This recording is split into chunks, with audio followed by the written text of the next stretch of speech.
जो राजा विश्व विजय के लिए घर से बाहर निकलता है वो भारत जैसे देश का सपना भी मन में रखता है। यदि ऐसा हुआ तो भारतवर्ष अपनी रक्षा कैसे कर पाएगा? एक ही मार्ग है, अखंड भारत। अखंड भारत बनकर ही सिकंदर को मुंह तोड़ जवाब दे सकते हैं हम। आचार्य चाणक्य को सपने देखने का बड़ा शौक है। आचार्य सुखदेव, गुरुदेव, क्षमा चाहता हूँ। 18-20 जनपदों में बटे भारत में अखंड भारत देखना दिन में सपने देखने जैसा नहीं है तो और क्या है गुरुदेव? इतिहास वही बदलते हैं जो दिन में सपने देखते हैं। बहुत सरल है।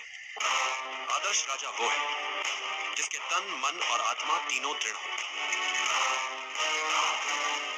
तीनों दृढ़ क्यों? यदि राजा तन से दुर्बल हुआ तो ना संभाल पाएगा अपनी सेना को, ना सीमाओं को। और यदि उसका निर्बल और अस्थिर हुआ मन तो पराजित होता रहेगा वो अपनी ही चिंताओं से। और उसकी आत्मा निर्बल हुई तो कैसे सबल करेगा वो अपनी निर्बल प्रजा को? देखो वत्स, नियति तो यही कहती है कि अधिक पाना है। अधिक पाने के लिए बहुत खतरा उठाना पड़ता है। कुछ लोग खतरा नहीं उठाते, जीवन जैसे चल रहा है बस जीते चले जाते हैं। पर जो प्रगति करना चाहते हैं, ऊपर उठना चाहते हैं, कुछ उनके पास है उसे दांव पर लगाने से नहीं डरते।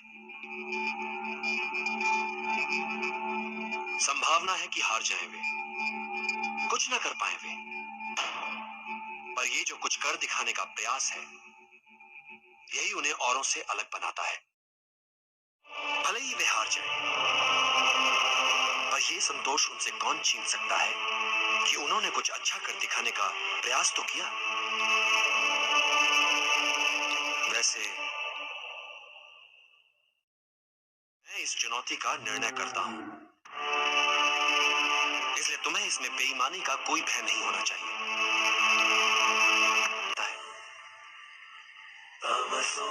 मैं क्या छीन सकता हूं इससे ये तो तुमने देख लिया, पर मैं इसे क्या दे सकता हूं ये नहीं देखना चाहोगे।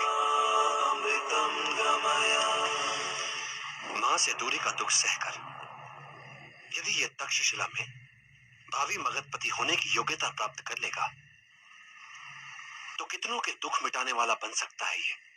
कितनों के काम, कितनों का भला, क्या कुछ नहीं कर सकता ये।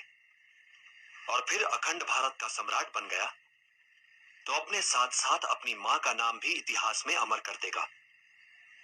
ये सुख भला मिल सकता है हर किसी को? नहीं, पर समय से पहले व्यर्थ काल्पनिक सोच मूर्खता होती है वत्स। अभी इसकी तीसरी परीक्षा हुई कहां है, उसे तो हो जाने दो।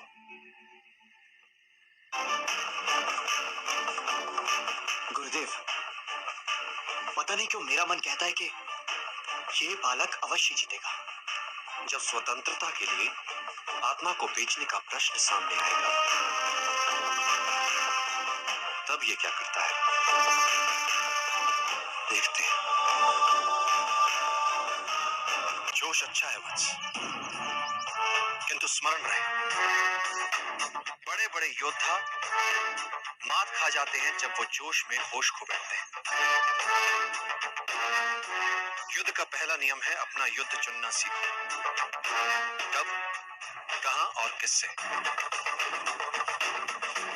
युद्ध नीति कहती है कि वार सदैव अवसर देखकर ही करो। मुक्ति तो शीघ्र ही मिलेगी चंद्रगुप्त, किंतु ध्यान रहे, एकाग्रता बनी रहे। कठिन पथ पर चलने पर कई बार धैर्य टूट जाता है, हृदय विचलित होने लगता है और कई बार तुम स्वयं से प्रश्न पूछ बैठो, पर तुम्हारा ध्यान सदैव लक्ष्य पर बना रहे, फिर वो चाहे तुमसे कितना ही दूर। क्यों ना हो? मुझे ध्वनि भेदन सिखा सके। एक मार्ग है। जो कुछ भी तुम सीखो, इतना मन लगाकर सीखो कि आधी धीरा तुमसे प्रभावित हो जाए, जिससे संभावना बन सकती है उनके शपथ तोड़कर तुम्हें सिखाने की।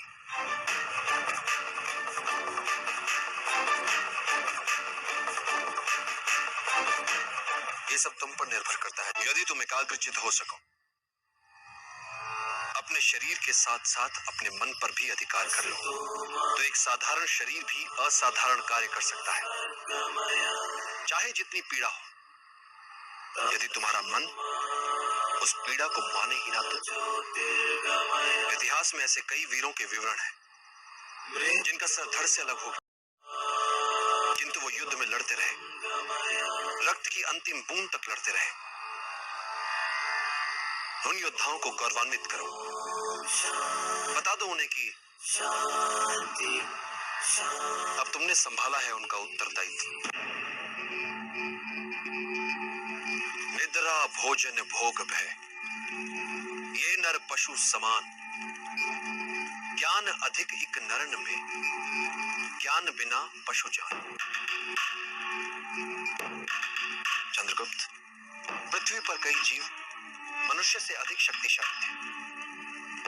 गाय, बैल, शेर, हाथी सभी मनुष्य से अधिक बलवान थे, किंतु राज किसने किया पृथ्वी पर?